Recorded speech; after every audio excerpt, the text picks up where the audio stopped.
सतगुर आयो शरण तुहारी, मिलै सूख नाम हर शोभा, चिंता लाहे हमारी।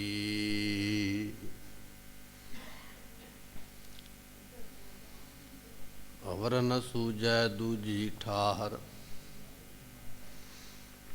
हर परयो तो द्वारी।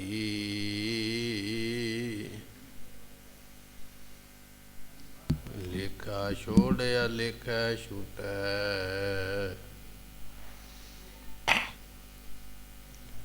हम निर्गुण लेहो उबारी। सदबख्शिंद सदा मेरवाना, सबना दे आधारी। नानक दास संत पाछै परयो, राख लिहो एह बारी। नानक दास संत पाछै परयो, राख लिहो एह बारी।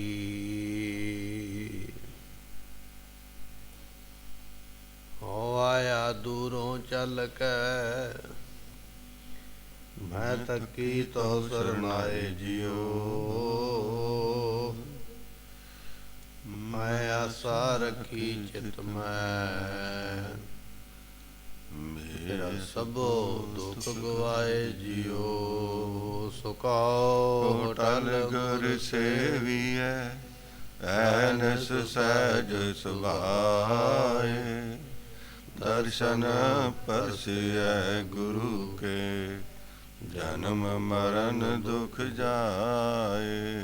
होवै सिफत खसमधि, नूर अरसों कुरसों चटिया।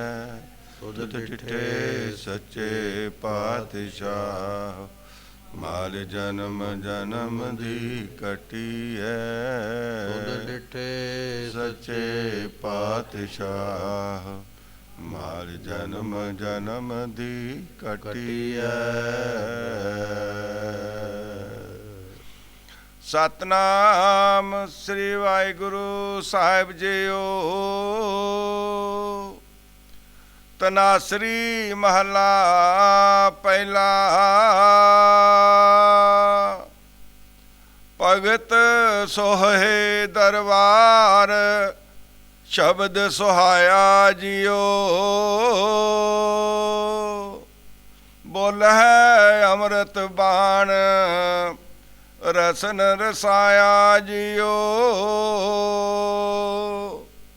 रसन रसाए नाम तिसाए, गुर कै शब्द विकाणै। पारस परसिए पारस होए, जा तेरा मन भाणै। अमरा पद पाया आप गवाया, विरला ज्ञान विचारी। नानक भगत सोहन दर साचे, साचे के व्यापारी। भगत सोहे दरबार, शब्द सुहाया जियो। वाहिगुरु जी का खालसा, वाहिगुरु जी की फतेह। पतत पावन भगत वत्सल, करना निधान। सतगुरु गरीब नवाज। गुरु ग्रंथ साहिब पातशाह जियां दी पावन पवित्र हजूरी दा आनंद मान रही गुरु की संगत। आप संगतां ने सतगुरां दे दरबार विच बैठ करके सतगुरां दी अगम्मी बाणी दे कीर्तन दियां दातां सरवण कीतियां। मिलिया होया ये मनुखा जन्म का जो समा है, आप संगतां ने सफला बनाया है। ਇਸ ਵੇਲੇ ਸਤਿਗੁਰੂ ਪਾਤਸ਼ਾਹ ਜੀ ਸਾਨੂੰ ਲੜੀਵਾਰ ਕਥਾ ਦੇ ਅੰਦਰ ਪਾਵਨ ਪਵਿੱਤਰ ਉਪਦੇਸ਼ ਬਖਸ਼ਿਸ਼ ਕਰ ਰਹੇ ਨੇ। ਆਓ ਕੁਝ ਸਮੇਂ ਲਈ ਆਪਣੇ ਮਨ ਦੇ ਧਿਆਨ ਨੂੰ ਟਿਕਾਈਏ, ਭਾਵਨਾ ਦੇ ਨਾਲ ਸਤਿਗੁਰਾਂ ਦੀ ਅੰਮ੍ਰਿਤ ਬਾਣੀ ਸਰਵਣ ਕਰੀਏ। ਮਿਲ ਕੇ ਆਖੀਏ ਸਤਨਾਮ ਸ੍ਰੀ ਵਾਹਿਗੁਰੂ ਸਾਹਿਬ ਜੀ। ਸਤਨਾਮ ਸ੍ਰੀ ਵਾਹਿਗੁਰੂ ਸਾਹਿਬ ਜੀਓ। ਤਨਾਸਰੀ ਮਹਲਾ ਪਹਿਲਾ। ਭਗਤ ਸੋਹੇ ਦਰਬਾਰ ਸ਼ਬਦ ਸੁਹਾਇਆ ਜੀਓ। ਨਾਸਰੀ ਰਾਗ ਦਾ ਇਹ ਸ਼ਬਦ ਆਪਾਂ ਗੁਰੂ ਨਾਨਕ ਦੇਵ ਮਹਾਰਾਜ ਦਾ ਸਰਵਣ ਕਰ ਰਹੇ ਹਾਂ। ਸੋ ਇਹ ਸ਼ਬਦ ਦੀਆਂ 3 ਪੌੜੀਆਂ ਜੋ ਹਨ, ਇਸ ਤੋਂ ਪਹਿਲਾਂ ਆਪਾਂ ਸਰਵਣ ਕਰ ਲਈਆਂ। ਚੌਥੀ ਪੌੜੀ ਅੱਜ ਮਹਾਰਾਜ ਬਖਸ਼ਿਸ਼ ਕਰ ਰਹੇ ਨੇ। 5 ਪੌੜੀਆਂ ਦਾ ਇਹ ਸ਼ਬਦ ਹੈ ਅਤੇ 5 ਪੌੜੀਆਂ ਵਿੱਚੋਂ 3 ਪੌੜੀਆਂ ਆਪਾਂ ਪਿਛਲੇ ਦੀਵਾਨਾਂ ਵਿੱਚ ਸਰਵਣ ਕੀਤੀਆਂ। ਸੋ ਅੱਜ ਚੌਥੀ ਪੌੜੀ ਦੀ ਵਿਚਾਰ ਮਹਾਰਾਜ ਬਖਸ਼ਿਸ਼ ਕਰ ਰਹੇ ਨੇ। ਸੋ ਗੁਰਮੁਖੋ ਬੇਨਤੀ ਇਹ ਹੈ ਕਿ ਇਹ ਸ਼ਬਦ ਵੱਡੇ ਨੇ, ਇਸ ਕਰਕੇ ਸਮਾਂ ਸੀਮਤ ਹੋਣ ਕਰਕੇ ਆਪਾਂ ਇਹਨਾਂ ਸ਼ਬਦਾਂ ਨੂੰ 2 ਦਿਨਾਂ ਵਿੱਚ ਜਾਂ 3 ਦਿਨਾਂ ਵਿੱਚ ਸਰਵਣ ਕਰ ਰਹੇ ਹਾਂ, ਸਰਵਣ ਕਰ ਪਾ ਰਹੇ ਹਾਂ। ਸੋ ਗੁਰੂ ਨਾਨਕ ਦੇਵ ਪਾਤਸ਼ਾਹ ਜੀ ਇਸ ਚੌਥੀ ਪੌੜੀ ਦੇ ਅੰਦਰ ਸ਼ਬਦ ਵਿੱਚ ਪਾਵਨ ਪਵਿੱਤਰ ਉਪਦੇਸ਼ ਬਖਸ਼ਦੇ ਹਨ। ਭਗਤ ਸੋਹੇ ਦਰਬਾਰ ਸ਼ਬਦ ਸੁਹਾਇਆ ਜੀਓ। ਜਿਹੜੇ ਸਤਿਗੁਰੂ ਪਾਤਸ਼ਾਹ ਫਰਮਾਉਂਦੇ ਸ਼ਬਦ ਤੋਂ ਭਾਵ ਗੁਰਮੁਖੋ ਉਪਦੇਸ਼, ਜਿਹੜੇ ਗੁਰੂ ਦੇ ਉਪਦੇਸ਼ ਨੂੰ ਕਮਾ ਕੇ ਸੋਭਨੀਕ ਹੋਏ ਨੇ। ਸਾਰਿਆਂ ਤੋਂ ਪਹਿਲਾਂ ਗੁਰੂ ਧਾਰਨ ਕਰਨਾ, ਫਿਰ ਗੁਰੂ ਦਾ ਉਪਦੇਸ਼ ਲੈਣਾ, ਫਿਰ ਉਸ ਉਪਦੇਸ਼ ਦੀ ਕਮਾਈ ਕਰਨੀ। ਜਿਹੜੇ ਇੰਨਾ ਸਫ਼ਰ ਤੈਅ ਕਰ ਚੁੱਕੇ ਨੇ, ਜਿਹੜੇ ਇੱਥੋਂ ਤੱਕ ਮੰਜ਼ਿਲ 'ਤੇ ਪਹੁੰਚ ਚੁੱਕੇ ਨੇ, ਅਤੇ ਸਤਿਗੁਰੂ ਪਾਤਸ਼ਾਹ ਕਹਿਣ ਲੱਗੇ ਸ਼ਬਦ ਸੁਹਾਇਆ ਜੀਓ। ਉਹ ਜਿਹੜੇ ਗੁਰਮੁਖ ਨੇ ਉਹ ਸ਼ਬਦ ਕਰਕੇ, ਸ਼ਬਦ ਕਹੀਏ ਉਪਦੇਸ਼ ਕਰਕੇ ਸ਼ੋਭਨੀਕ ਹੋਏ। ਐਸੇ ਜਿਹੜੇ ਭਗਤ ਨੇ, ਮਹਾਰਾਜ ਕਹਿਣ ਲੱਗੇ ਸੋਹੇ ਦਰਬਾਰ, ਉਹ ਸਤ ਸੰਗਤ ਰੂਪੀ ਦਰਬਾਰ ਵਿੱਚ ਸ਼ੋਭਾ ਪਾਉਂਦੇ। ਇਹ ਸਤ ਸੰਗਤ ਹੈ ਨਾ, ਦਰਬਾਰ ਹੈ ਅਕਾਲ ਪੁਰਖ ਜੀਆਂ ਦਾ। ਮਹਾਰਾਜ ਦੇ ਬਚਨ ਵਿੱਚ ਸੰਗਤ ਹਰ ਪ੍ਰਭ ਵਸੈ ਜੀਓ। ਪਰਮਾਤਮਾ ਇਸੇ ਸੰਗਤ ਵਿੱਚ ਨਿਵਾਸ ਕਰਦਾ ਹੈ। ਇਹ ਦਰਵਾਜ਼ਾ ਹੈ, ਇਹ ਦਰਬਾਰ ਹੈ ਪਰਮਾਤਮਾ ਨਿਰੰਕਾਰ ਦਾ। ਕਹਿਣ ਲੱਗੇ ਇਸ ਦਰਬਾਰ ਦੇ ਵਿੱਚ ਭਗਤ ਜਨ ਸ਼ੋਭਾ ਪਾਉਂਦੇ ਨੇ ਬੈਠ ਕੇ। ਗੁਰਬਾਣੀ ਦੇ ਵਿੱਚ ਆਪਾਂ ਬਚਨ ਸਰਵਣ ਕਰਦੇ ਹਾਂ। ਸਤਿਗੁਰੂ ਪਾਤਸ਼ਾਹ ਜੀਆਂ ਨੇ ਲਿਖਿਆ ਗੁਰਬਾਣੀ ਦੇ ਅੰਦਰ, ਕਹਿਣ ਲੱਗੇ ਭਾਈ ਕਿ ਕੁਮਾਰ ਕੈ ਘਰ ਹਾਂਡੀ ਆਛ, ਰਾਜਾ ਕੇ ਕਰ ਸਾਂਡੀ ਗੋ। ਇਹ ਬਚਨ ਪੜ੍ਹਦੇ ਨੇ। ਕਹਿਣ ਲੱਗੇ ਘੁਮਿਆਰ ਦਾ ਘਰ ਹੋਵੇ ਨਾ, ਤੇ ਉਹਦੇ ਘਰ ਦੀਆਂ ਕੰਧਾਂ ਦੇ ਉੱਪਰ ਘੜੇ ਰੱਖੇ ਹੁੰਦੇ, ਚਪਣੀਆਂ ਰੱਖੀਆਂ ਹੁੰਦੀਆਂ, ਹੋਰ ਦੌਰੇ ਤੌੜੇ ਰੱਖੇ ਹੁੰਦੇ। ਘੁਮਿਆਰ ਦਾ ਕੰਮ ਹੈ ਭਾਂਡੇ ਬਣਾਉਣਾ ਮਿੱਟੀ ਦੇ, ਤੇ ਭਾਂਡੇ ਬਣਾ ਕੇ ਆਪਣੇ ਘਰ ਦੀਆਂ ਕੰਧਾਂ ਭਰ ਲੈਂਦਾ, ਛੱਤਾਂ ਭਰ ਲੈਂਦਾ। ਘੁਮਿਆਰ ਦੀ ਸ਼ੋਭਾ ਹੀ ਉਹਨਾਂ ਭਾਂਡਿਆਂ ਦੇ ਨਾਲ ਹੈ। ਉੱਥੋਂ ਪਤਾ ਲੱਗ ਜਾਂਦਾ ਵੀ ਇਹ ਘੁਮਿਆਰ ਦਾ ਘਰ ਹੈ, ਔਰ ਉਹਦੀ ਟੌਰ, ਉਹਦੀ ਸ਼ੋਭਾ ਉਹਨਾਂ ਭਾਂਡਿਆਂ ਕਰਕੇ ਹੀ ਹੈ।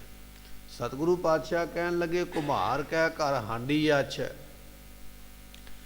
ਘੁਮਿਆਰ ਦੇ ਘਰ ਵਿੱਚ ਇਹ ਘੜੇ, ਇਹ ਕੁੱਜੇ ਪਏ ਹੋਏ ਕੰਧਾਂ ਦੇ ਉੱਪਰ, ਅੰਦਰ ਬਾਹਰ ਸੋਹਣੇ ਲੱਗਦੇ, ਚੰਗੇ ਲੱਗਦੇ।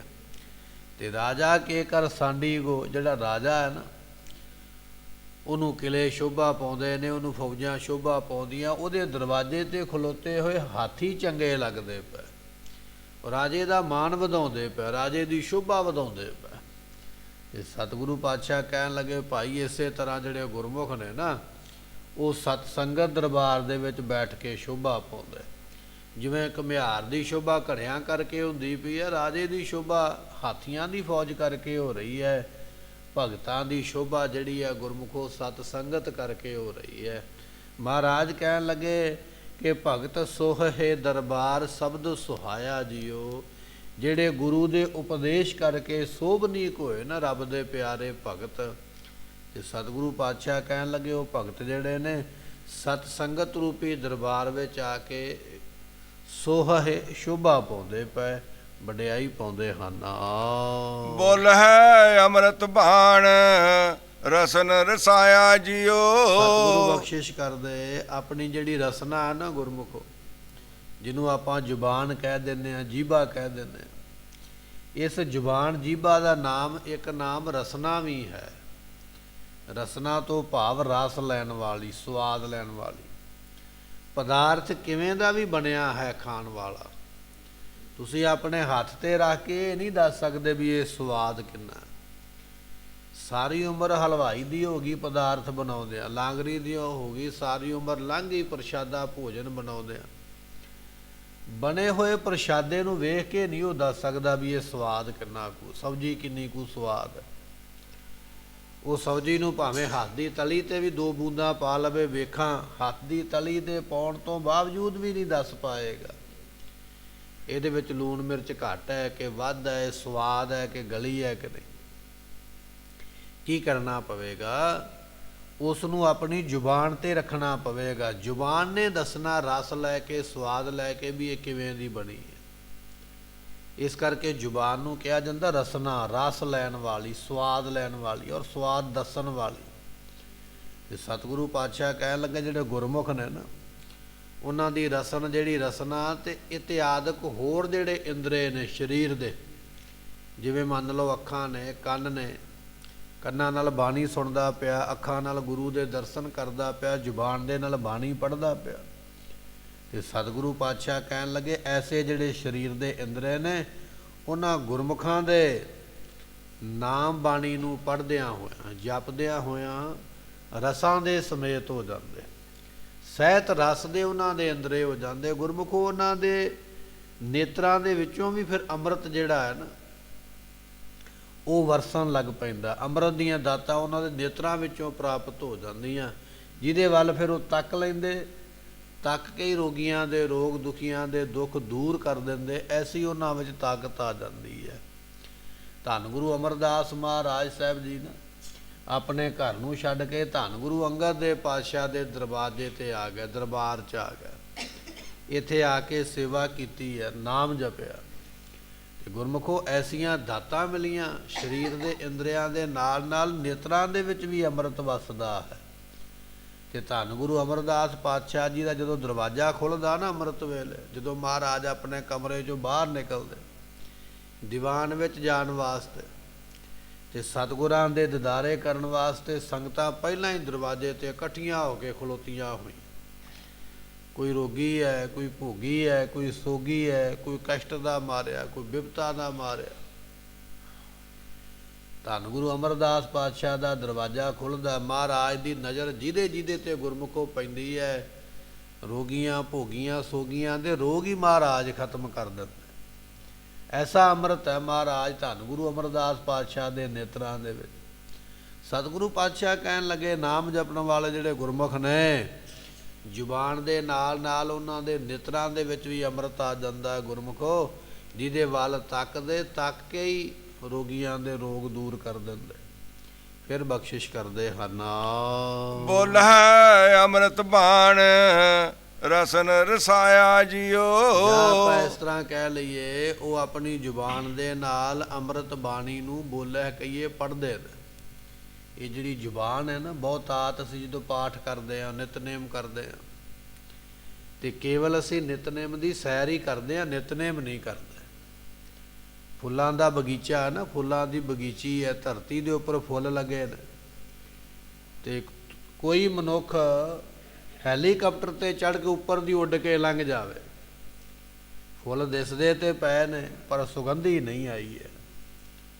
ਸੁਗੰਧੀ ਕਦੋਂ ਆਵੇਗੀ? ਜਦੋਂ ਫੁੱਲਾਂ ਦੇ ਬਗੀਚੇ ਦੇ ਵਿੱਚੋਂ ਦੀ ਲੰਘ ਕੇ ਜਾਏਗਾ ਆਪ, ਤੇ ਫੁੱਲ ਤੇਰੇ ਤਣ ਦੇ ਨਾਲ ਖਹਿਣਗੇ, ਫੁੱਲ ਹਿੱਲਣਗੇ, ਫਿਰ ਸੁਗੰਧੀ ਦੇਣਗੇ ਤੈਨੂੰ।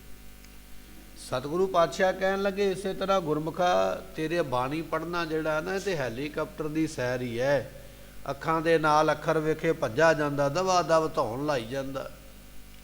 5-7 ਮਿੰਟਾਂ ਵਿੱਚ ਗੁਰਬਾਣੀ ਪੜ੍ਹੀ, ਚਲੋ ਜੀ ਨਿਤਨੇਮ ਹੋ ਗਿਆ। ਸਵਾਦ ਕੋਈ ਨਹੀਂ ਆਇਆ, ਰਸ ਕੋਈ ਨਹੀਂ ਆਇਆ, ਬਸ ਉੱਪਰ ਦੀ ਉੱਪਰ ਸੈਰ ਕਰਕੇ ਲੰਘਿਆ। ਗੁਰਬਾਣੀ ਦੇ ਵਿੱਚ ਤੇ ਵੜਿਆ ਹੀ ਨਹੀਂ, ਗੁਰਬਾਣੀ ਦਾ ਰਸ ਤੇ ਲਿਆ ਹੀ ਨਹੀਂ। ਸਤਿਗੁਰੂ ਪਾਤਸ਼ਾਹ ਕਹਿਣ ਲੱਗੇ ਜਿਨ੍ਹਾਂ ਨੇ ਗੁਰਬਾਣੀ ਦੇ ਰਸ ਨੂੰ ਲੈ ਲਿਆ, ਕਿਵੇਂ? ਬਾਣੀ ਪੜ੍ਹ ਕੇ। ਬਾਣੀ ਨੂੰ ਪੜ੍ਹਿਆ ਕਰ ਹੌਲੀ ਹੌਲੀ ਕਰਕੇ। ਬਾਣੀ ਪੜ੍ਹਨ ਵੇਲੇ ਕਾਹਲੀ ਨਾ ਕਰਿਆ ਕਰ, ਜਲਦੀ ਨਾ ਕਰ। ਇੱਕ ਇੱਕ ਅੱਖਰ ਨੂੰ ਕੰਨਾਂ ਵਿੱਚ ਸੁਣ ਤੇ ਵਿਚਾਰ ਵੀ ਇਹ ਗੁਰਬਾਣੀ ਕੀ ਕਹਿ ਰਹੀ ਹੈ ਤੇ ਮੈਂ ਕੀ ਕਰਦਾ ਪਿਆ। ਤੇ ਸਤਿਗੁਰੂ ਪਾਤਸ਼ਾਹ ਕਹਿਣ ਲੱਗੇ ਬਚਨ ਇਹ ਹੈ, ਬੋਲੇ ਅੰਮ੍ਰਿਤ ਬਾਣ। ਗੁਰਮੁਖ ਜਿਹੜੇ ਨੇ ਅੰਮ੍ਰਿਤ ਬਾਣੀ ਨੂੰ ਬੋਲਿਆ ਕਹੀਏ ਪੜ੍ਹਦੇ ਨੇ ਜ਼ੁਬਾਨ ਦੇ ਨਾਲ, ਕੱਲੀ ਸੈਰ ਹੀ ਨਹੀਂ ਕਰਦੇ ਅੱਖਰਾਂ ਦੀ। ਗੁਟਕਾ ਸਾਹਿਬ ਹੱਥ ਵਿੱਚ ਫੜਿਆ ਤੇ ਅੱਖਾਂ ਫੇਰੀ ਜਾਣੀਆਂ, ਉਹ ਸੈਰ ਹੀ ਹੋ ਗਈ ਨਾ, ਉੱਪਰ ਉੱਪਰ ਉੱਡਿਆ ਜਾਂਦਾ, ਵਿੱਚ ਨਹੀਂ ਆਇਆ। ਬੋਲ ਕੇ ਪੜ੍ਹਦੇ ਨੇ ਜ਼ੁਬਾਨ ਦੇ ਨਾਲ ਸ਼ਬਦਾਂ ਨੂੰ। ਤੇ ਸਤਿਗੁਰੂ ਪਾਤਸ਼ਾਹ ਕਹਿਣ ਲੱਗੇ ਰਸਨ ਰਸਾਇਆ ਜੀਓ। ਉਹ ਆਪਣੀ ਰਸਨਾ ਦੇ ਸਮੇਤ ਸਹਿਤ ਰਸਾਂ ਦੇ ਹੋ ਗਏ ਗੁਰਮੁਖ ਜਿਨ੍ਹਾਂ ਨੇ ਗੁਰਬਾਣੀ ਨੂੰ ਪੜ੍ਹਿਆ ਹੈ। ਰਸਨ ਰਸਾਏ ਨਾਮ ਤਿਸਾਏ, ਗੁਰ ਕੈ ਸ਼ਬਦ ਵੇਕਾਣੇ। ਜਿਨ੍ਹਾਂ ਨੇ ਆਪਣੇ ਆਪ ਨੂੰ ਗੁਰੂ ਦੇ ਉਪਦੇਸ਼ ਦੇ ਉੱਪਰ ਵੇਚ ਦਿੱਤਾ ਹੈ, ਜਿਹੜੇ ਵਿਕ ਗਏ ਗੁਰੂ ਦੇ ਉਪਦੇਸ਼ ਵਾਸਤੇ। ਤੇ ਮਹਾਰਾਜ ਕਹਿਣ ਲੱਗੇ ਉਹ ਗੁਰਮੁਖ ਨਾਮ ਦੇ ਪਿਆਸੇ। ਸਾਖੀ ਆਉਂਦੀ ਹੈ ਇਤਿਹਾਸ ਦੇ ਵਿੱਚ ਵੀ ਸਤਿਗੁਰਾਂ ਨੇ ਨਾ ਇੱਕ ਸਿੱਖ ਨੂੰ ਹੁਕਮਨਾਮਾ ਦੇ ਕੇ ਭੇਜਿਆ, ਫਲਾਣੇ ਸਿੱਖ ਨੂੰ ਦੇ ਕੇ ਆਓ।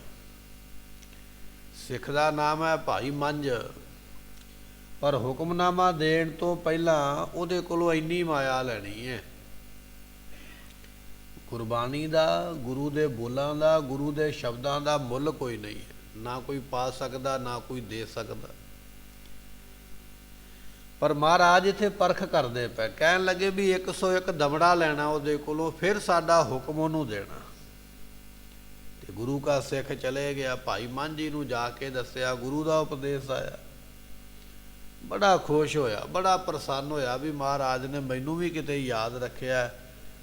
ਤੇ ਸਿੱਖ ਨੇ ਦੂਜਾ ਬਚਨ ਕੀਤਾ, ਕਹਿਣ ਲੱਗਾ ਵੀ ਇਹ ਹੁਕਮ ਐਵੇਂ ਨਹੀਂ ਮਿਲ ਜਾਣਾ, ਇਹਦੇ ਵਾਸਤੇ ਵੱਡੀ ਭਾਰੀ ਕੀਮਤ ਦੇਣੀ ਪਵੇਗੀ। ਕੀਮਤ ਕੀ ਹੈ? ਇੰਨੇ ਦਮੜੇ ਤੈਨੂੰ ਪਹਿਲਾਂ ਭੇਟ ਕਰਨੇ ਪੈਣਗੇ, ਫਿਰ ਗੁਰੂ ਦਾ ਹੁਕਮ ਮਿਲੇਗਾ। ਉਸ ਵੇਲੇ ਆਪਣੇ ਘਰ ਦੇ ਗਹਿਣੇ ਗੱਟੇ ਇਕੱਠੇ ਕੀਤੇ, ਪਰ ਉਨੀ ਮਾਇਆ ਨਹੀਂ ਬਣੀ ਹੈ। ਕੁਝ ਮਾਇਆ ਦਾ ਇੰਤਜ਼ਾਮ ਹੋਇਆ। ਇੱਕ ਸ਼ਾਹੂਕਾਰ ਦੇ ਘਰ ਆਪਣੀ ਘਰਵਾਲੀ ਨੂੰ ਨੌਕਰਾਨੀ ਰਖਵਾ ਦਿੱਤਾ, ਤੇਰੇ ਘਰ ਦੇ ਭਾਂਡੇ ਮਾਂਜਿਆ ਕਰੇਗੀ, ਤੇਰੇ ਘਰ ਦੇ ਵਿੱਚ ਝਾੜੂ ਪੋਚਾ ਕਰਿਆ ਕਰੇਗੀ। ਕੁਝ ਮਾਇਆ ਉਹਦੇ ਕੋਲੋਂ ਲੈ ਲਈ ਹੈ। ਆਪਣੀ ਜ਼ਮੀਨ ਸਾਰਾ ਕੁਝ ਗਹਿਣੇ ਰੱਖ ਕੇ ਮਾਇਆ ਇਕੱਠੀ ਕਰਕੇ ਤੇ ਜਦੋਂ ਹੁਕਮ ਲਿਆ ਤਾਂ ਉਹਦੇ ਵਿੱਚ ਲਿਖਿਆ ਮਹਾਰਾਜ ਜੀਆਂ ਨੇ ਵੀ ਭਾਈ ਮਾਂਝੀ ਸਭ ਕੁਝ ਛੱਡ ਕੇ ਸਾਡੇ ਕੋਲ ਆ ਜਾਓ।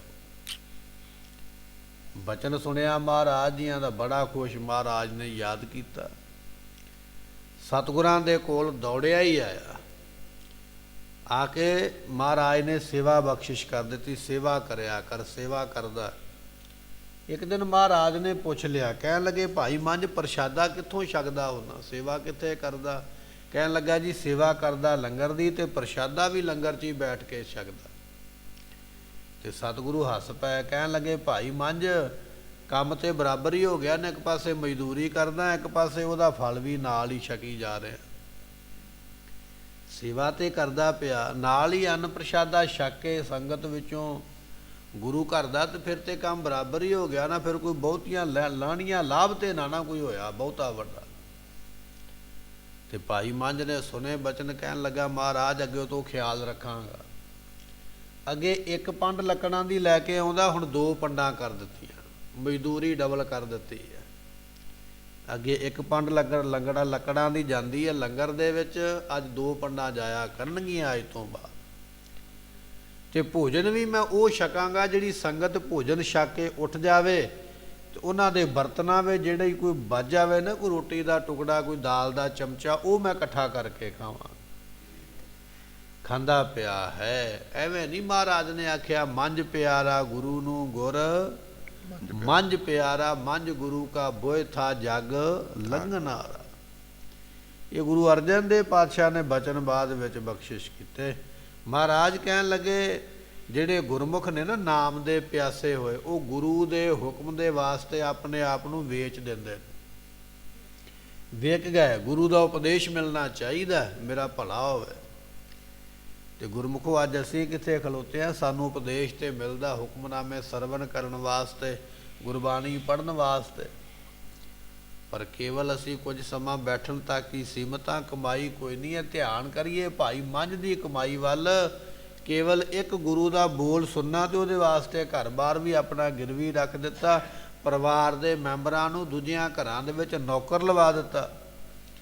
ਕਾਹਦੇ ਵਾਸਤੇ? ਗੁਰੂ ਦਾ ਇੱਕ ਬੋਲ ਮੈਨੂੰ ਸੁਣਾਈ ਦੇਵੇ, ਗੁਰੂ ਦਾ ਇੱਕ ਬਚਨ ਮੈਨੂੰ ਪ੍ਰਾਪਤ ਹੋ ਜਾਵੇ। ਇਹ ਹੈ ਜਿਨ੍ਹਾਂ ਨੇ ਕਮਾਈ ਕੀਤੀ ਹੈ। ਮਹਾਰਾਜ ਕਹਿਣ ਲੱਗੇ ਗੁਰ ਕੈ ਸ਼ਬਦ ਵਿਕਾਣੇ, ਜਿਨ੍ਹਾਂ ਨੇ ਗੁਰੂ ਦੇ ਸ਼ਬਦ ਉੱਪਰ ਆਪਣੇ ਆਪ ਨੂੰ ਵੇਚ ਦਿੱਤਾ ਹੈ, ਵਿਕ ਗਏ। ਨਾਮ ਤਸਾਏ, ਉਹ ਨਾਮ ਦੇ ਪਿਆਸੇ ਜਿਹੜੇ ਨੇ, ਰਸਨ ਰਸਾਏ, ਆਪਣੀ ਰਸਨਾ ਦੇ ਨਾਲ ਪਰਮਾਤਮਾ ਦੇ ਨਾਮ ਨੂੰ ਰਸ ਰਸ ਕੇ, ਸਵਾਦ ਦੇ ਨਾਲ ਉਹਦੇ ਨਾਮ ਨੂੰ ਜਪਦੇ ਹਨ। ਪਾਰਸ ਪਰਸਿਆ ਪਾਰਸ ਹੋਏ, ਜਾਂ ਤੇਰਾ ਮਨ ਭਾਣੈ। ਪਾਰਸ ਇੱਕ ਪੱਥਰ ਹੈ, ਤੇ ਪੱਥਰ ਦੇ ਵਿੱਚ ਤਾਕਤ ਰੱਬ ਨੇ ਇਹ ਦਿੱਤੀ ਹੈ ਵੀ ਉਹਨੂੰ ਲੋਹੇ ਦੇ ਨਾਲ ਲਾ ਦਈਏ, ਉਹ ਸੋਨਾ ਬਣਾ ਦਿੰਦਾ। ਪਰ ਇੱਥੇ ਬਚਨ ਇਹ ਯਾਦ ਰੱਖਣਾ ਵੀ ਪਾਰਸ ਕੇਵਲ ਲੋਹੇ ਨੂੰ ਸੋਨਾ ਬਣਾ ਸਕਦਾ ਹੈ, ਲੋਹੇ ਨੂੰ ਆਪਣੇ ਵਰਗਾ ਪਾਰਸ ਨਹੀਂ ਬਣਾ ਸਕਦਾ। ਪਾਰਸ ਦੂਜੀਆਂ ਧਾਤਾਂ ਨੂੰ ਸੋਨਾ ਤੇ ਬਣਾ ਸਕਦਾ, ਮਹਿੰਗਾ ਤੇ ਕਰ ਸਕਦਾ, ਪਰ ਉਹਨਾਂ ਧਾਤਾਂ ਵਿੱਚ ਉਹ ਤਾਕਤ ਨਹੀਂ ਭਰ ਸਕਦਾ ਜਿਹੜੀ ਇਹ ਪਾਰਸ ਦੇ ਕੋਲ ਆਪਣੇ ਕੋਲ ਹੈ। ਜਿਵੇਂ ਉਹ ਆਪ ਲੋਹੇ ਤੋਂ ਸੋਨਾ ਬਣਾ ਸਕਦਾ ਹੈ, ਤੇ ਦੂਜੇ ਜਿਹਨੂੰ ਸ਼ੋਅ ਗਿਆ ਲੋਹੇ ਤੋਂ ਸੋਨਾ ਤੇ ਕਰ ਦਿੱਤਾ, ਪਰ ਸੋਨੇ ਤੋਂ ਪਾਰਸ ਨਹੀਂ ਕਰ ਸਕਿਆ। ਪਰ ਗੁਰੂ ਇਹੋ ਜਿਹਾ ਪਾਰਸ ਹੈ ਗੁਰਮੁਖੋ, ਗੁਰੂ ਆਪਣੇ ਵਰਗਾ ਹੀ ਬਣਾ ਦਿੰਦਾ। ਲੋਹੇ ਤੋਂ ਸੋਨਾ ਤੇ ਕਰਦਾ ਹੀ ਹੈ, ਸੋਨੇ ਤੋਂ ਫਿਰ ਅੱਗੇ ਗੁਰੂ ਪਾਰਸ ਬਣਾ ਦਿੰਦਾ ਹੈ। ਬਚਨ ਆਪਾਂ ਪੜ੍ਹਦੇ ਹਾਂ, ਮੰਨੈ ਤਰੈ ਤਾਰੇ ਗੁਰ ਸਿੱਖ। ਗੁਰੂ ਨੇ ਆਪਣੇ ਸਿੱਖ ਨੂੰ ਇਹੋ ਜਿਹਾ ਪਾਰਸ ਬਣਾਇਆ, ਆਪਣੇ ਵਰਗਾ ਹੀ ਬਣਾ ਦਿੱਤਾ। ਮੇਰੇ ਸਿੱਖ ਦੀ ਕੋਈ ਸੰਗਤ ਕਰੇਗਾ ਉਹ ਵੀ ਸੰਸਾਰ ਤੋਂ ਤਰ ਜਾਏਗਾ। ਇੱਕ ਵਾਰੀ ਆਖੀਏ ਸਤਨਾਮ। ਮੇਰੇ ਸਿੱਖ ਦੀ ਕੋਈ ਸੰਗਤ ਕਰੇਗਾ ਉਹ ਵੀ ਸੰਸਾਰ ਤੋਂ ਤਰ ਜਾਏਗਾ। ਗੁਰੂ ਨੇ ਆਪਣੇ ਸਿੱਖ ਨੂੰ ਹੀ ਪਾਰਸ ਬਣਾ ਦਿੱਤਾ। ਪਾਰਸ ਨੇ ਲੋਹੇ ਨੂੰ ਸੋਨਾ ਤੇ ਕੀਤਾ ਹੈ, ਪਰ ਸੋਨੇ ਨੂੰ ਪਾਰਸ ਨਹੀਂ ਬਣਾ ਸਕਿਆ। ਗੁਰੂ ਇਹੋ ਜਿਹਾ ਪਾਰਸ ਹੈ, ਸਿੱਖ ਨੂੰ ਸਿੱਖ ਨਹੀਂ ਰਹਿਣ ਦਿੰਦਾ, ਆਪਣਾ ਰੂਪ ਹੀ ਬਖਸ਼ਿਸ਼ ਕਰ ਦਿੰਦਾ। ਫਿਰ ਭਜਨ ਇਹ ਕਹਿ ਦਿੰਦੇ ਮਹਾਰਾਜ, ਜਿਹੜਾ ਮੇਰੇ ਸਿੱਖ ਦੀ ਸੰਗਤ ਕਰੇਗਾ ਉਹ ਸੰਸਾਰ ਤੋਂ ਤਰ ਜਾਏਗਾ। ਤੇ ਹੁਣੇ ਆਪਾਂ ਬਚਨ ਸਰਵਣ ਕੀਤਾ ਨਾ ਭਾਈ ਮੰਝ ਜੀਆਂ ਦਾ। ਮੰਝ ਗੁਰੂ ਕਾ ਬੋਏ ਥਾ। ਭਾਈ ਮੰਝ ਤੂੰ ਗੁਰੂ ਦਾ ਜਹਾਜ਼ ਬਣ ਗਿਆ, ਜਗ ਲੰਘਣ ਹਾਰਾ। ਲੋਕ ਤੇਰੀ ਸੰਗਤ ਕਰਕੇ ਸੰਸਾਰ ਤੋਂ ਤਰ ਜਾਣਗੇ। ਤੇ ਆਪਾਂ ਪੜ੍ਹਦੇ ਆ ਨਾ, ਵਾਹਿਗੁਰੂ ਨਾਮ ਜਹਾਜ਼ ਹੈ। ਇੱਕ ਪਾਸੇ ਵਾਹਿਗੁਰੂ ਨਾਮ ਨੂੰ ਜਹਾਜ਼ ਆਖਿਆ, ਇੱਕ ਪਾਸੇ ਭਾਈ ਮੰਝ ਨੂੰ ਜਹਾਜ਼ ਆਖਿਆ। ਨਾਮ ਦਾ ਹੀ ਰੂਪ ਬਣਾ ਦਿੱਤਾ ਭਾਈ ਮੰਝ ਜੀਆਂ ਨੂੰ, ਸੇਵਾ ਤੋਂ ਪ੍ਰਸੰਨ ਹੋ ਕੇ। ਭਾਈ ਮੰਝ ਹੁਣ ਤੂੰ ਭਾਈ ਮੰਝ ਨਹੀਂ ਰਹਿ ਗਿਆ, ਤੂੰ ਤੇ ਨਾਮ ਦਾ ਹੀ ਰੂਪ ਹੋ ਗਿਆ। ਜਿਹੜਾ ਤੇਰੀ ਸੰਗਤ ਕਰੇਗਾ ਉਹ ਸੰਸਾਰ ਤੋਂ ਪਾਰ ਹੋ ਜਾਏਗਾ। ਸਤਿਗੁਰੂ ਪਾਤਸ਼ਾਹ ਕਹਿਣ ਲੱਗੇ, ਪਾਰਸ ਪਰਸਿਆ ਪਾਰਸ ਹੋਏ।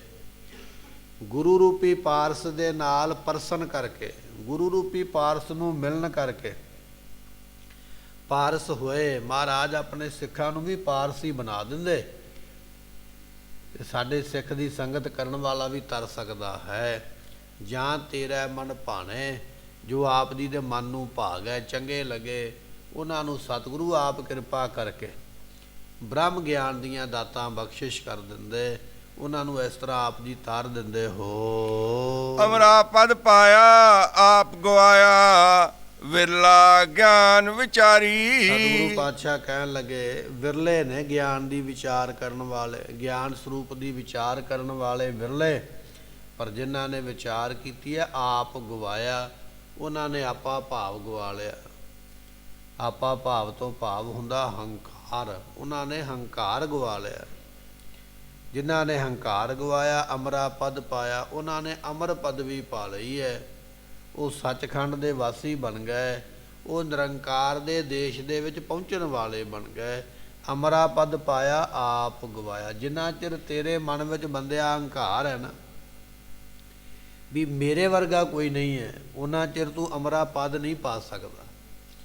ਸਾਰਿਆਂ ਤੋਂ ਪਹਿਲਾਂ ਹੰਕਾਰ ਮਾਰ ਕੇ ਇਹ ਕਹਿਣਾ ਪਵੇਗਾ, ਕਬੀਰ ਸਭ ਤੇ ਹਮ ਬੁਰੇ, ਹਮ ਤਜ ਭਲੋ ਸਭ ਕੋਏ। ਮੈਂ ਹਰੇਕ ਪਾਸਿਓਂ ਸਭ ਤੋਂ ਮਾੜਾ ਹਾਂ ਤੇ ਦੁਨੀਆ ਹਰੇਕ ਪਾਸਿਓਂ ਮੇਰੇ ਨਾਲੋਂ ਸਾਰੇ ਪਾਸਿਓਂ ਚੰਗੀ ਹੈ।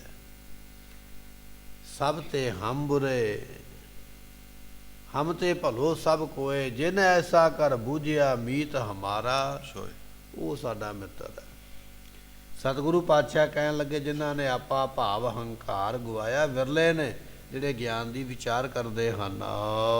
ਨਾਨਕ ਭਗਤ ਸੋਹਣਦਾਰ ਸਾਚੇ, ਸਾਚੇ ਕੇ ਵਪਾਰੀ। ਜਿਹੜੇ ਸੱਚ ਦੇ ਵਪਾਰੀ ਬਣੇ ਨੇ, ਸੱਚ ਨਾਮ ਦਾ ਸੌਦਾ ਕਰਨ ਵਾਲੇ। ਵਪਾਰੀ ਕਿਹਾ ਜਾਂਦਾ ਸੌਦਾ ਕਰਨ ਵਾਲੇ ਨੂੰ। ਇੱਕ ਥਾਂ ਤੋਂ ਸੌਦਾ ਖਰੀਦਿਆ, ਦੂਜੀ ਥਾਂ ਤੇ ਵੇਚਿਆ।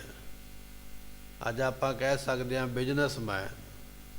ਪਹਿਲੇ ਸਮੇਂ ਵਿੱਚ ਉਸ ਨੂੰ ਕਿਹਾ ਜਾਂਦਾ ਵਪਾਰੀ, ਵਪਾਰ ਕਰਨ ਵਾਲਾ। ਇੱਕ ਥਾਂ ਤੋਂ ਚੀਜ਼ ਖਰੀਦਦਾ ਪਿਆ, ਦੂਜੀ ਥਾਂ ਤੇ ਉਸ ਵਸਤੂ ਨੂੰ ਵੇਚਦਾ, ਪਰ ਵਿੱਚੋਂ ਖੱਟੀ ਕਰਕੇ, ਕਮਾਈ ਕਰਕੇ। ਸਤਿਗੁਰੂ ਪਾਤਸ਼ਾਹ ਕਹਿਣ ਲੱਗੇ, ਇੱਥੇ ਸੱਚ ਨਾਮ ਦੇ ਵਪਾਰੀ ਨੇ, ਗੁਰੂ ਕੇ ਸਿੱਖ। ਪਹਿਲਾਂ ਨਾਮ ਦਾ ਸੌਦਾ ਗੁਰੂ ਕੋਲੋਂ ਲੈਂਦੇ, ਫਿਰ ਉਸ ਨਾਮ ਸੌਦੇ ਦੀ ਕਮਾਈ ਕਰਦੇ, ਫਿਰ ਉਸ ਨਾਮ ਸੌਦੇ ਨੂੰ ਅੱਗੇ ਦਿੰਦੇ, ਹੋਰਾਂ ਵਿੱਚ ਵੰਡਦੇ ਪਏ। ਖਾਵੈ ਖਰਚੈ ਰਲ ਮਿਲ ਭਾਈ, ਤੋਟ ਨਾ ਆਵੈ ਵੱਧ ਹੋ ਜਾਏ, ਵੱਧ ਦੋ ਜਾਈ। ਇਹ ਨਾਮ ਹੈ। ਆਪ ਵੀ ਖਾਂਦੇ, ਬਰਕਤ ਦੇ ਸਮੇਤ ਹੁੰਦੇ, ਅੱਗੇ ਉਸ ਨਾਮ ਨੂੰ ਵੰਡਦੇ, ਐਸੀਆਂ ਦਾਤਾਂ ਲੈਂਦੇ। ਮਹਾਰਾਜ ਕਹਿਣ ਲੱਗੇ, ਸਾਚੇ ਕੇ ਵਪਾਰੀ। ਜਿਹੜੇ ਸੱਚ ਦੇ ਵਪਾਰੀ ਨੇ ਨਾ, ਸੱਚ ਨਾਮ ਦਾ ਵਪਾਰ ਕਰਨ ਵਾਲੇ। ਨਾਨਕ ਭਗਤ ਸੋਹਨ ਦਰ ਸੱਚ ਹੈ। ਉਹ ਗੁਰਮੁਖ ਜਿਹੜੇ ਨੇ ਸੱਚੇ ਦਰ ਦੇ ਉੱਪਰ ਸ਼ੋਭਾ ਪਾਉਂਦੇ, ਐਸੀਆਂ ਦਾਤਾਂ ਉਹਨਾਂ ਨੂੰ ਪ੍ਰਾਪਤ ਹੁੰਦੀਆਂ ਹਨ। ਭੂਖ ਪਿਆਸੋ ਆਥ ਕਿਉਂ ਦਰ ਜਾਏ ਸਾਜੀਓ। ਸਤਿਗੁਰੂ ਬਖਸ਼ਿਸ਼ ਕਰਦੇ। ਗੁਰਮੁਖੋ ਆਥ ਨਾਮ ਮਾਇਆ ਦਾ ਹੈ। ਇੱਥੇ ਮਹਾਰਾਜ ਕਹਿਣ ਲੱਗੇ, ਮਾਇਆ ਦੀ ਭੁੱਖ ਲੱਗੀ ਹੈ ਤੇ ਮਾਇਆ ਦੀ ਪਿਆਸ ਲੱਗੀ ਹੈ। ਹਰੇਕ ਆਦਮੀ ਨੂੰ ਮਾਇਆ ਦੀ ਭੁੱਖ ਲੱਗੀ ਹੈ, ਭਾਵੇਂ ਉਹਦੇ ਵਾਸਤੇ ਕਤਲ ਕਰਨਾ ਪਵੇ, ਠੱਗੀ ਮਾਰਨੀ ਪਵੇ, ਧੋਖਾ ਕਰਨਾ ਪਵੇ। ਹਰੇਕ ਬੰਦਾ ਕਹਿ ਦਿੰਦਾ ਮੈਂ ਨਿਰਲੇਪ ਹਾਂ, ਪਰ ਨਿਰਲੇਪ ਨਹੀਂ ਹੈ। ਹਰੇਕ ਦਾ ਇੱਕ ਮੁਕਾਮ ਹੈ, ਕਿੱਥੇ ਜਾ ਕੇ ਉਸਨੇ ਵਿਕਣਾ ਹੈ, ਕਿੱਥੇ ਜਾ ਕੇ ਉਸਨੇ ਡੁੱਲਣਾ ਹੈ। ਕੋਈ ਥੋੜੀ ਮਾਇਆ ਤੇ ਡੋਲ ਗਿਆ, ਕੋਈ ਬਹੁਤੀ ਤੇ ਡੋਲ ਗਿਆ ਹੈ। ਕੋਈ ਥੋੜੀ ਤੇ ਵਿਕ ਗਿਆ, ਕੋਈ ਬਹੁਤੀ ਤੇ ਵਿਕਿਆ। ਕਿਸੇ ਨੇ ਥੋੜੀ ਮਾਇਆ ਤੇ ਬੇਈਮਾਨੀ ਕੀਤੀ, ਕਿਸੇ ਨੇ ਬਹੁਤੀ ਤੇ ਕਰ ਲਈ ਹੈ। ਪਰ ਇਹ ਜਿਹੜੀ ਮਾਇਆ ਹੈ ਨਾ, ਇਹਦੀ ਪਿਆਸ ਤੇ ਸਾਰਿਆਂ ਨੂੰ ਲੱਗੀ ਹੋਈ ਹੈ। ਧੰਨ ਗੁਰੂ ਤੇਗ ਬਹਾਦਰ ਪਾਤਸ਼ਾਹ ਕਹਿਣ ਲੱਗੇ, ਮਾਇਆ ਕਾਰਨ ਧਾਵਹੀ। ਮਾਇਆ ਦੇ ਵਾਸਤੇ ਦੁਨੀਆ ਭੱਜੀ ਫਿਰਦੀ ਹੈ, ਦਿਨੇ ਰਾਤ ਦੌੜੇ ਫਿਰਦੇ ਦੁਨੀਆ ਦੇ ਲੋਕ। ਰਿਸ਼ਤਾ ਫਿੱਕਾ ਪੈ ਜਾਂਦਾ ਹੈ। ਪਦਾਰਥ ਨੂੰ ਐਸਾ ਮੋਹ ਦੇ ਵਿੱਚ ਵਿਅਕਤੀ ਨੇ ਰੱਖ ਲਿਆ। ਮਹਾਰਾਜ ਕਹਿਣ ਲੱਗੇ, ਭੂਖ ਪਿਆਸੋ ਆਥ।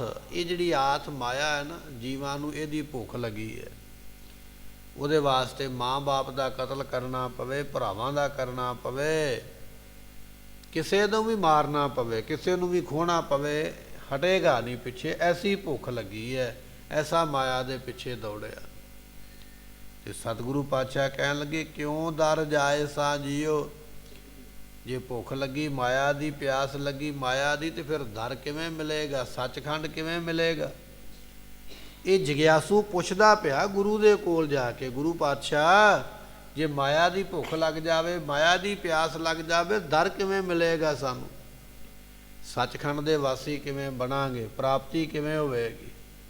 ਆਪ ਜੀ ਕਿਰਪਾ ਕਰਕੇ ਦੱਸੋ, ਇਹ ਮੇਰਾ ਸਵਾਲ ਹੈ। ਤੇ ਸਤਿਗੁਰੂ ਫਿਰ ਫਰਮਾਉਂਦੇ ਹਨ, ਸਤਿਗੁਰ ਪੁੱਛੋ ਜਾਏ ਨਾਮ ਧਿਆਏ ਸਾਜੀਓ। ਸਤਿਗੁਰੂ ਪਾਤਸ਼ਾਹ ਕਹਿਣ ਲੱਗੇ, ਭਾਈ ਜੇ ਤੂੰ ਦਰ ਦੀ ਪ੍ਰਾਪਤੀ ਕਰਨੀ ਚਾਹੁੰਦਾ ਤੇ ਸਤਿਗੁਰ ਪੁੱਛੋ ਜਾਏ। ਪਹਿਲਾਂ ਤੈਨੂੰ ਗੁਰੂ ਬਣਾਉਣਾ ਪਵੇਗਾ। ਇਹ ਤੇਰੇ ਸਵਾਲ ਦਾ ਜਵਾਬ ਹੈ। ਤੂੰ ਆਖਦਾ ਨਾ ਮੈਨੂੰ ਮਾਇਆ ਦੀ ਭੁੱਖ ਤੇ ਪਿਆਸ ਲੱਗੀ ਹੈ, ਮੈਂ ਦਰ ਤੇ ਕਿਵੇਂ ਪਹੁੰਚਾਂਗਾ, ਸੱਚਖੰਡ ਦੀ ਪ੍ਰਾਪਤੀ ਵਾਲਾ ਕਿਵੇਂ ਬਣਾ। ਤੇ ਗੁਰੂ ਨਾਨਕ ਦੇਵ ਪਾਤਸ਼ਾਹ ਕਹਿਣ ਲੱਗੇ, ਸਤਿਗੁਰ ਪੁੱਛੋ ਜਾਏ। ਪਹਿਲਾਂ ਗੁਰੂ ਨੂੰ ਧਾਰਨ ਕਰ, ਗੁਰੂ ਵਾਲਾ ਬਣ, ਫਿਰ ਆਪਣੇ ਗੁਰੂ ਨੂੰ ਜਾ ਕੇ ਪੁੱਛ ਵੀ ਮਹਾਰਾਜ ਮੈਂ ਕਿਵੇਂ ਜਾਵਾਂਗਾ ਸੱਚਖੰਡ ਦੀ ਪ੍ਰਾਪਤੀ ਦੇ ਵਾਸਤੇ। ਤੇ ਫਿਰ ਗੁਰੂ ਅੱਗੋਂ ਬਖਸ਼ਿਸ਼ ਕੀ ਕਰਦੇ, ਨਾਮ ਧਿਆਏ ਸਾਂ ਜੀਓ, ਨਾਮ ਧਿਆਇਆ ਕਰ, ਨਾਮ ਜਪਿਆ ਕਰ। ਤੇ ਗੁਰਮੁਖੋ ਗੱਲ ਫਿਰ ਉੱਥੇ ਹੀ ਆ ਗਈ ਨਾ, ਨਾਮ ਵੀ ਤੇ ਗੁਰੂ ਕੋਲੋਂ ਹੀ ਮਿਲਣਾ। ਜਿੰਨਾ ਚਿਰ ਗੁਰੂ ਨਹੀਂ ਧਾਰਨ ਕੀਤਾ ਉਹਨਾਂ ਚਿਰ ਨਾਮ ਨਹੀਂ ਮਿਲੇਗਾ। ਸੇਵਕ ਸਿੱਖ ਪੂਜਨ ਸਭ ਆਵੈ, ਸਭ ਗਾਵੈ ਹਰ ਹਰ ਊਤਮ ਬਾਣੀ। ਗਾਵਿਆ ਸੁਣਿਆ ਤਿਨਕਾ ਹਰ ਥਾਏ ਪਾਵੈ, ਜਿਨ ਸਤਿਗੁਰ ਕੀ ਆਗਿਆ ਸਤ ਸਤ ਕਰ ਬਾਣੀ। ਆਉਂਦੇ ਤੇ ਬੜੇ ਨੇ ਪਰ ਪ੍ਰਵਾਨ ਉਹ ਨਾ ਜਿਹੜਾ ਗੁਰੂ ਵਾਲਾ ਬਣਿਆ। ਸਤਿਗੁਰੂ ਪਾਤਸ਼ਾਹ ਕਹਿਣ ਲੱਗੇ ਗੁਰੂ ਨੂੰ ਧਾਰਨ ਕਰਕੇ ਗੁਰੂ ਕੋਲੋਂ ਨਾਮ ਲੈ, ਨਾਮ ਦੀ ਖੈਰਾਤ, ਨਾਮ ਦੀ ਭੀਖ ਮੰਗ। ਹਮ ਭੀਖਕ ਭੇਖਾਰੀ ਤੇਰੇ, ਤੂੰ ਨਿਜ ਪਤ ਹੈ ਦਾਤਾ। ਹੋ ਦਿਆਲ ਨਾਮ ਦੇਹੋ ਮੰਗਤ ਜਨ ਕੋ। ਮੈਂ ਤੇਰੇ ਦਰ ਦਾ ਮੰਗਤਾ ਹਾਂ, ਮੇਰੇ ਤੇ ਦਿਆਲਤਾ ਕਰ। ਮੈਨੂੰ ਭਿਖਾਰੀ ਨੂੰ ਮੇਰੀ ਝੋਲੀ ਵਿੱਚ ਭੀਖ ਪਾ ਦੇ, ਭੀਖ ਇਹ ਪਾ ਦੇ ਹੋ ਦਿਆਲ ਨਾਮ ਦੇਹੋ। ਦਿਆਲੂ ਹੋ ਕੇ ਮੈਨੂੰ ਨਾਮ ਦੇ ਦਿਓ। ਸਦਾ ਰਹੋ ਰੰਗ ਰਾਤਾ, ਸਦਾ ਵਾਸਤੇ ਤੇਰੇ ਪ੍ਰੇਮ ਦੇ ਵਿੱਚ ਰੰਗਿਆ ਰਵਾਂ, ਇਹ ਦਾਤਾ ਮੈਨੂੰ ਦੇਵੋ। ਸਤਿਗੁਰੂ ਕਹਿਣ ਲੱਗੇ ਨਾਮ ਧਿਆਏ ਸਾਂ ਜੀਓ, ਸਤਿਗੁਰ ਪੁੱਛੋ ਜਾਏ। ਗੁਰੂ ਨੂੰ ਪੁੱਛ ਕੇ, ਗੁਰੂ ਵਾਲਾ ਬਣ ਕੇ ਤੇ ਫਿਰ ਗੁਰੂ ਕੋਲੋਂ ਨਾਮ ਦੀ ਦਾਤ ਲੈ ਕੇ ਉਸ ਨੂੰ ਜਪਨਾ ਕਰ। ਸਚ ਨਾਮ ਧਿਆਈ ਸਾਚ ਵਾਈ, ਗੁਰਮੁਖ ਸਾਚ ਪਛਾਣਾ। ਸਤਿਗੁਰੂ ਪਾਤਸ਼ਾਹ ਕਹਿਣ ਲੱਗੇ ਜਿਨ੍ਹਾਂ ਗੁਰਮੁਖਾਂ ਨੇ ਸੱਚ ਦੀ ਪਛਾਣ ਕਰਨੀ ਹੈ, ਸੱਚ ਨਾਮ ਧਿਆਈ, ਉਹ ਸੱਚੇ ਨਾਮ ਨੂੰ ਜਪਦੇ। ਅਤੇ ਇਸੇ ਤਰ੍ਹਾਂ ਸਾਚ ਚੁਆਈ, ਸੱਚੇ ਨਾਮ ਨੂੰ ਜਪਦੇ, ਸੱਚੇ ਨਾਮ ਨੂੰ ਪੜ੍ਹਦੇ। ਉਹ ਗੁਰਮੁਖ ਜਿਹੜੇ ਨਾਮ ਨੂੰ ਜਪਣ ਵਾਲੇ, ਨਾਮ ਨੂੰ ਪੜ੍ਹਨ ਵਾਲੇ ਗੁਰਮੁਖ ਸਾਚ ਪਛਾਣਾ। ਉਹਨਾਂ ਗੁਰਮੁਖਾਂ ਨੇ ਸੱਚ ਸਰੂਪ ਪਰਮਾਤਮਾ ਨੂੰ ਪਛਾਣਿਆ ਹੈ। ਦੀਨਾਨਾਥ ਦਇਆਲ ਨਿਰੰਜਨ, ਅਨਦਿਨ ਨਾਮ ਵਖਾਣਾ। ਪਰਮਾਤਮਾ ਦੀਨਾਂ ਦਾ ਨਾਥ ਹੈ। ਦੀਨ ਕਹੀਏ ਗਰੀਬ, ਦੀਨ ਕਹਿੰਦੇ ਯਤੀਮ ਨੂੰ, ਜਿਹਦਾ ਕੋਈ ਨਾ ਹੋਵੇ, ਜਿਹਦਾ ਕੋਈ ਨਹੀਂ ਹੈ, ਉਹਦਾ ਨਾਥ ਮਾਲਕ ਹੈ ਪਰਮਾਤਮਾ। ਤਾਂ ਉਹਨੂੰ ਕਿਹਾ ਜਾਂਦਾ ਦੀਨਾਨਾਥ, ਯਤੀਮਾਂ ਦਾ ਮਾਲਕ। ਜਿਹਦਾ ਮਾਂ ਬਾਪ ਭੈਣ ਭਰਾ ਅੰਗ ਸਾਹ ਕੋਈ ਨਾ ਹੋਵੇ, ਘਰੋਂ ਬਾਹਰੋਂ ਕੱਢਿਆ ਹੋਵੇ, ਨਿਰਧਨ ਆਦਰ ਕੋਈ ਨਾ ਦੇ, ਜਿਹਨੂੰ ਕੋਈ ਮਾਨ ਸਨਮਾਨ ਨਾ ਦਿੰਦਾ ਹੋਵੇ, ਤੇ ਉਹਦਾ ਮਾਲਕ ਜੋ ਬਣ ਜਾਵੇ ਉਸ ਨੂੰ ਕਿਹਾ ਜਾਂਦਾ ਦੀਨਾਨਾਥ। ਉਹ ਹੈ ਪਰਮਾਤਮਾ। ਦੀਨਾਨਾਥ ਦਿਆਲ ਨਿਰੰਜਨ, ਉਹ ਦਿਆਲੂ ਵੀ ਹੈ ਅਤੇ ਨਿਰੰਜਨ ਮਾਇਆ ਦੀ ਮੈਲ ਤੋਂ ਰਹਿਤ ਹੈ। ਜਿਨ੍ਹਾਂ ਨੇ ਉਹਦੇ ਨਾਮ ਨੂੰ ਵਖਾਣਿਆ ਹੈ, ਜਿਨ੍ਹਾਂ ਨੇ ਉਹਦੇ ਨਾਮ ਨੂੰ ਕਥਨ ਕੀਤਾ ਹੈ। ਕਰਨੀ ਕਾਰ ਧੁਰੋਂ ਫਰਮਾਈ, ਆਪ ਮੁਆ ਮਨ ਮਾਰੀ। ਸਤਿਗੁਰੂ ਬਖਸ਼ਿਸ਼ ਕਰਦੇ ਕਹਿਣ ਲੱਗੇ ਕਰਨੀ ਕਾਰ, ਨਿਸ਼ਕਾਮ ਕਰਮਾਂ ਨੂੰ ਕਰਨ ਵਾਲੀ ਜਿਹੜੀ ਕਾਰ ਹੈ ਨਾ, ਇਹ ਧੁਰ ਤੋਂ ਹੀ ਹੁਕਮ ਹੋਇਆ ਪਰਮਾਤਮਾ ਦਾ। ਗ੍ਰੰਥਾਂ ਨੂੰ ਪੜ੍ਹ ਲਈਏ, ਵੇਦਾਂ ਸ਼ਾਸਤਰਾਂ ਨੂੰ ਪੜ੍ਹ ਲਈਏ, ਪੁਰਾਣ ਕੁਰਾਨ ਨੂੰ ਪੜ੍ਹ ਲਈਏ, ਬਚਨ ਇਹ ਸਭ ਤੋਂ ਉੱਤੇ ਜਾਂਦਾ ਵੀ ਨਿਸ਼ਕਾਮ ਕਰਮ ਕਰਿਆ ਕਰ। ਕਰਮ ਕੀਤਾ ਪਰ ਨਿਸ਼ਕਾਮ ਹੋ ਕੇ। ਕਰਮ ਕਰਦਾ ਜ਼ਰੂਰ ਪਿਆ ਪਰ ਉਹਦੇ ਵਿੱਚੋਂ ਮੰਗਿਆ ਕੁਝ ਨਹੀਂ ਹੈ ਵੀ ਮੈਨੂੰ ਆਹ ਮਿਲੇ। ਤੇ ਗੁਰਮੁਖੋ ਆਪਾਂ ਉਲਟ ਚੱਲਦੇ ਨਾ, ਕਰਮ ਹਾਲੇ ਕੀਤਾ ਨਹੀਂ, ਮੰਗ ਪਹਿਲਾਂ ਰੱਖ ਲਈ ਹੈ। ਗੁਰੂ ਇਹ ਗੱਲ ਕਹਿ ਰਹੇ ਨੇ ਵੀ ਕਰਮ ਕਰ ਪਰ ਮੰਗ ਨਾ ਕੁਝ, ਨਿਸ਼ਕਾਮ ਹੋ ਜਾ, ਤੇ ਪ੍ਰਾਪਤੀ ਪਰਮਾਤਮਾ ਦੀ ਹੈ। ਗੁਰਮੁਖੋ ਪਾਠ ਤੇ ਅਸੀਂ ਕਰਾਉਣਾ ਅਗਲੇ ਸਾਲ, ਕਾਮਨਾ ਪਹਿਲਾਂ ਕਿ ਮੇਰਾ ਆਹ ਕੰਮ ਬਣੇ, ਮੈਂ ਪਾਠ ਕਰਵਾਵਾਂਗਾ। ਸਤਿਗੁਰੂ ਕਹਿੰਦੇ ਕਰਮ ਕਰ ਨਿਸ਼ਕਾਮ ਹੋ ਕੇ। ਅਸੀਂ ਆਨੇ ਆ ਵੀ ਨਿਸ਼ਕਾਮ ਵਾਲੀ ਤੇ ਗੱਲ ਹੀ ਦੂਰ ਹੈ, ਮੈਂ ਮੰਗਾਂਗਾ ਪਹਿਲਾਂ ਤੇ ਕੰਮ ਬਾਅਦ ਚ ਕਰਾਂਗਾ। ਉਲਟੇ ਚੱਲਦੇ ਪਏ। ਨੌਕਰ ਜਿਹੜਾ ਨਾ ਮਾਲਕ ਦੇ ਕੋਲ ਨੌਕਰੀ ਕਰਦਾ ਨਾ, ਮਾਲਕ ਪਹਿਲਾਂ ਕੰਮ ਕਰਵਾਉਂਦਾ 1 ਮਹੀਨਾ, ਤਨਖਾਹ ਬਾਅਦ ਵਿੱਚ ਮਿਲਦੀ ਹੈ। ਜੇ ਨੌਕਰ ਜਾਂਦੇ ਆ ਪਹਿਲੇ ਦਿਨ ਇਹ ਕਹੇ ਮੇਰੀ ਤਲੀ ਤੇ ਪਹਿਲਾਂ ਰਕਮ ਰੱਖੋ ਤੇ ਕੰਮ ਬਾਅਦ ਚ ਕਰਾਂਗਾ, ਤੇ ਮਾਲਕ ਭਜਾ ਦੇਵੇਗਾ ਵੀ ਦੌੜਦਾ ਜਿੱਧਰੋਂ ਆਇਆ। ਸਾਡੀ ਹਾਲਤ ਕੁਝ ਐਸੀ ਹੈ, ਅਸੀਂ ਆਖਦੇ ਵੀ ਕੰਮ ਤੇ ਮੈਂ ਕਰਾਂਗਾ ਅਗਲੇ ਸਾਲ, ਅਖੰਡ ਪਾਠ ਤੇ ਅਗਲੇ ਸਾਲ ਕਰਾਵਾਂਗਾ, ਪਰ ਮੈਨੂੰ ਫਲ ਉਹਦਾ ਹੁਣੇ ਹੀ ਮਿਲਣਾ ਚਾਹੀਦਾ ਪਹਿਲਾਂ ਹੀ। ਤੇ ਫਿਰ ਭੱਜਣ ਵਾਲੀ ਗੱਲ ਹੋਈ ਨਾ, ਗੁਰੂ ਨੇ ਭਜਾਉਣਾ ਹੀ ਹੈ ਨਾ ਸਾਨੂੰ, ਭੱਜੋ ਫਿਰ ਜਿੱਧਰੋਂ ਆਏ। ਸਤਿਗੁਰੂ ਪਾਤਸ਼ਾਹ ਕਹਿਣ ਲੱਗੇ ਕਰਨੀ ਕਾਰ, ਨਿਸ਼ਕਾਮ ਕਰਮਾਂ ਨੂੰ ਕਰਨ ਰੂਪੀ ਕਾਰ ਕਰਿਆ ਕਰ। ਨਿਸ਼ਕਾਮ ਕਰਮ ਕਰਿਆ ਕਰ, ਸੇਵਾ ਕਰਦਿਆਂ, ਸਿਮਰਨ ਕਰਦਿਆਂ, ਝਾੜੂ ਲਾਉਂਦਿਆਂ, ਬਰਤਨ ਮਾਂਜਦਿਆਂ, ਸੰਗਤ ਦੇ ਜੋੜੇ ਝਾੜਦਿਆਂ ਮਨ ਵਿੱਚ ਇਹ ਨਾ ਰੱਖਿਆ ਕਰ ਵੀ ਮੇਰਾ ਆਹ ਦੁੱਖ ਦੂਰ ਹੋ ਜਾਵੇ, ਆਹ ਬਿਮਾਰੀ ਦੂਰ ਹੋ ਜਾਵੇ, ਮੇਰੇ ਪੁੱਤਰ ਨੂੰ ਆਹ ਮਿਲ ਜਾਵੇ, ਧੀ ਨੂੰ ਆਹ ਮਿਲ ਜਾਵੇ। ਕਾਮਨਾ ਨਾ ਕਰ। ਹਰੇਕ ਬੰਦੇ ਦਾ ਕਰਮ ਪਰਮਾਤਮਾ ਨੇ ਮੱਥੇ ਤੇ ਲਿਖ ਕੇ ਭੇਜਿਆ, ਬਿਨਾਂ ਮੰਗਿਆ ਹੀ ਉਹ ਆਪਣੇ ਆਪ ਮਿਲ ਜਾਣਾ। ਪਰ ਜੇ ਸੇਵਾ ਸਿਮਰਨ ਕਰਕੇ ਪਦਾਰਥ ਮੰਗੇਗਾ, ਕੱਲਾ ਪਦਾਰਥ ਹੀ ਮਿਲੇਗਾ। ਪਰ ਜੇ ਸੇਵਾ ਸਿਮਰਨ ਕਰਕੇ ਮੰਗੇਗਾ ਕੁਝ ਨਹੀਂ ਤੇ ਪਰਮਾਤਮਾ ਮਿਲ ਜਾਵੇਗਾ। ਸੇਵਾ ਕਰਤ ਹੋਏ ਨਿਹਕਾਮੀ, ਤਿਸ ਕੋ ਹੋਤ ਪ੍ਰਾਪਤ ਸੁਆਮੀ। ਨਿਸ਼ਕਾਮ ਹੋ ਕੇ ਕਰਨ ਵਾਲੇ ਸੁਆਮੀ ਦੇ ਪ੍ਰਾਪਤੀ ਵਾਲੇ ਬਣ ਗਏ। ਮਹਾਰਾਜ ਫਰਮਾਉਂਦੇ, ਕਹਿਣ ਲੱਗੇ ਕਰਨੀ ਕਾਰ, ਨਿਸ਼ਕਾਮ ਕਰਮਾਂ ਦੀ ਕਰਨੀ ਨੂੰ ਕਰਿਆ ਕਰ। ਧੁਰੋਂ ਫਰਮਾਈ, ਇਹ ਧੁਰ ਦਰਗਾਹ ਤੋਂ ਬਚਨ ਜਿਹੜੇ ਨੇ ਅਕਾਲ ਪੁਰਖ ਦੇ ਦਰ ਤੋਂ ਆਪ ਸੰਗਤਾਂ ਨੂੰ ਸਰਵਨ ਕਰਵਾਏ ਹਨ। ਆਪ ਮੁਆ ਮਨ ਮਾਰੀ, ਅਤੇ ਫਿਰ ਆਪ ਮੁਆ, ਆਪਾ ਭਾਵ ਨੂੰ ਮਾਰਿਆ ਕਰ। ਜਿਹੜਾ ਹੰਕਾਰ ਲਈ ਬੈਠਾ ਨਾ ਵੀ ਮੇਰੇ ਵਰਗਾ ਕੋਈ ਨਹੀਂ ਹੈ, ਨਾ ਮੇਰੇ ਜਿੰਨਾ ਕੋਈ ਪੜ੍ਹਿਆ, ਨਾ ਮੇਰੇ ਜਿੰਨਾ ਕੋਈ ਸੋਹਣਾ, ਨਾ ਮੇਰੇ ਜਿੰਨਾ ਕੋਈ ਜਵਾਨ ਹੈ, ਨਾ ਮੇਰੇ ਜਿੰਨੀ ਕਿਸੇ ਕੋਲ ਜ਼ੋਰ ਹੈ, ਨਾ ਮੇਰੇ ਵਰਗੀ ਫੱਬ ਹੈ ਕਿਸੇ ਕੋਲ, ਮੇਰੇ ਵਰਗਾ ਤੇ ਸੂਟ ਬੂਟ ਨਹੀਂ ਹੈ ਕਿਸੇ ਕੋਲ। ਇਹ ਆਪਾ ਭਾਵ ਨੂੰ ਮਾਰ, ਇਸ ਪਾਸੇ ਨਾ ਚੱਲ। ਆਪ ਮੁਆ, ਜਿਨ੍ਹਾਂ ਨੇ ਆਪਾ ਹੰਕਾਰ ਮਾਰਿਆ, ਮਨ ਮਾਰੀ, ਉਹਨਾਂ ਨੇ ਮਨ ਦੀਆਂ ਵਾਸ਼ਨਾਵਾਂ ਮਨ ਦੇ ਵਿੱਚ ਹੀ ਮਾਰ ਦਿੱਤੀਆਂ। ਮਨ ਦੀਆਂ ਵਾਸ਼ਨਾਵਾਂ ਨੂੰ ਮਾਰ, ਮਨ ਦੀਆਂ ਵਾਸ਼ਨਾਵਾਂ ਦੇ ਮਗਰ ਨਾ ਲੱਗ। ਵਾਸ਼ਨਾ ਮਾਰੇਗਾ ਤਾਂ ਮਰਨੀ ਹੈ, ਵਾਸ਼ਨਾ ਮਰ ਜਾਣਗੀਆਂ, ਪ੍ਰਾਪਤੀ ਹੋ ਜਾਂਦੀ ਹੈ। ਨਾਨਕ ਨਾਮ ਮਹਾਰਸ ਮੀਠਾ, ਤ੍ਰਿਸ਼ਨਾ ਨਾਮ ਨਿਵਾਰੀ। ਸਤਿਗੁਰੂ ਪਾਤਸ਼ਾਹ ਕਹਿਣ ਲੱਗੇ, ਨਾਮ ਜਿਹੜਾ ਨਾ ਬਹੁਤ ਭਾਰੀ ਮਿੱਠਾ ਹੈ, ਬੜਾ ਸਵਾਦਲਾ ਹੈ ਪ੍ਰਮਾਤਮਾ ਦਾ ਨਾਮ। ਨਾਨਕ ਨਾਮ ਮਹਾਰਸ ਮੀਠਾ, ਜਿਨ੍ਹਾਂ ਨੂੰ ਨਾਮ ਦਾ ਮਹਾਰਸ ਪ੍ਰਾਪਤ ਹੋਇਆ ਹੈ, ਨਾਮ ਦਾ ਸਵਾਦ ਪ੍ਰਾਪਤ ਹੋਇਆ ਹੈ। ਤ੍ਰਿਸ਼ਨਾ ਨਾਮ ਨਿਵਾਰੀ, ਉਹਨਾਂ ਨੇ ਨਾਮ ਜਪ ਕੇ ਤ੍ਰਿਸ਼ਨਾ ਹੀ ਖਤਮ ਕਰ ਲਈ, ਤ੍ਰਿਸ਼ਨਾ ਰਹਿ ਹੀ ਕੋਈ ਨਹੀਂ ਗਈ ਹੈ। ਤੇ ਗੁਰਮੁਖੋ ਤ੍ਰਿਸ਼ਨਾ ਕਿਹਨੂੰ ਕਹਿੰਦੇ? 100 ਦੀ ਕਮਾਈ ਕੀਤੀ ਹੈ, 1000 ਦੀ ਇੱਛਾ ਰੱਖਦਾ, ਇਹ ਤ੍ਰਿਸ਼ਨਾ ਹੈ। 1000 ਕਮਾਇਆ, 1 ਲੱਖ ਦੀ ਤ੍ਰਿਸ਼ਨਾ ਰੱਖਦਾ, ਇਹ ਹੈ ਤ੍ਰਿਸ਼ਨਾ। ਜਿੰਨਾ ਮਿਲਦਾ ਪਿਆ ਉਹ ਤੋਂ 10 ਗੁਣਾ ਅੱਗੇ ਹੋਰ ਮੰਗਣਾ, 20 ਗੁਣਾ ਹੋਰ ਮੰਗਣਾ, ਇਹਨੂੰ ਤ੍ਰਿਸ਼ਨਾ ਆਖਿਆ ਜਾਂਦਾ ਹੈ। ਕਦੇ ਬੁਝਦੀ ਨਹੀਂ ਹੈ, ਮੁੱਕਦੀ ਨਹੀਂ ਹੈ। ਲੱਖਾਂ ਕਰੋੜਾਂ ਅਰਬਾਂ ਖਰਬਾਂ ਵੀ ਕਮਾਉਣ ਵਾਲੇ ਦੀ ਤ੍ਰਿਸ਼ਨਾ ਮੁੱਕੀ ਨਹੀਂ ਹੈ, ਅੱਗੇ ਤੋਂ ਅੱਗੇ, ਅੱਗੇ ਤੋਂ ਅੱਗੇ ਵੱਧਦੀ ਹੈ। ਸਤਿਗੁਰੂ ਪਾਤਸ਼ਾਹ ਕਹਿਣ ਲੱਗੇ, ਪਰ ਜਿਨ੍ਹਾਂ ਨੇ ਨਾਮ ਜਪਿਆ ਉਹਨਾਂ ਦੀ ਤ੍ਰਿਸ਼ਨਾ ਬੁਝ ਗਈ ਹੈ।